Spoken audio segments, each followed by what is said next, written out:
प्रधान शिक्षयित्री नियारा ढंगरे अवसरकालीन संबर्धना। ग्रामवासी बाजा बजाई आदिवासी नृत्यर ताले ताले प्रधान शिक्षयित्री ग्राम रास्तार शोभायात्रा सह विद्यालय को पाछोटी नेले।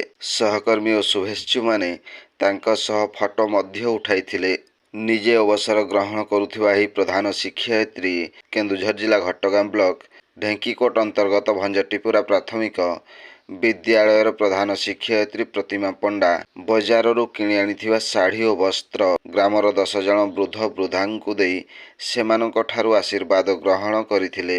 एहा परे आगंतुक अतिथि मानंकु नेई सभारे तांकु विद्यालय ग्रामवासी और शुभेच्छु सहकर्मी पक्षरु मानपत्र और उपढौकन प्रदान पूर्वक अवसरकालीन संबर्धना सभा शेष हेबा घटना एक नियारा कार्यक्रम बोली चर्चा साउंटी थिला। दीर्घ 36 वर्ष चाकरी जीवन शेष प्रधान शिक्षयित्री प्रतिमा पंडांक अवसरकालीन सभारे परिचालना कमिटी सभापति जयसिंह मुंडा सभापतित्व करिथिबा बेले मुख्य अतिथि भावे शिक्षाविद नवकिशोर राउत, मुख्य वक्ता भावे नवघन बारिक, सम्मानित अतिथि भावे प्राथमिक शिक्षक संघ ब्लॉक सभापति रमेश चंद्र महंत, वेणुधर बारिक प्रमुख सामिल थिबा बेले मनोज कुमार पूर्ति, प्रभात रंजन महंत और सद्य सारसिता पही कार्यक्रम परिचालना करिथिले। ब्यूरो रिपोर्ट जनजागरण ओडिया। वीडियो गुडी को आपण मानकु भलो लागुथिला हम चैनल को सब्सक्राइब करिवा सह लाइक शेयर करिवा को भूलंतु नाही।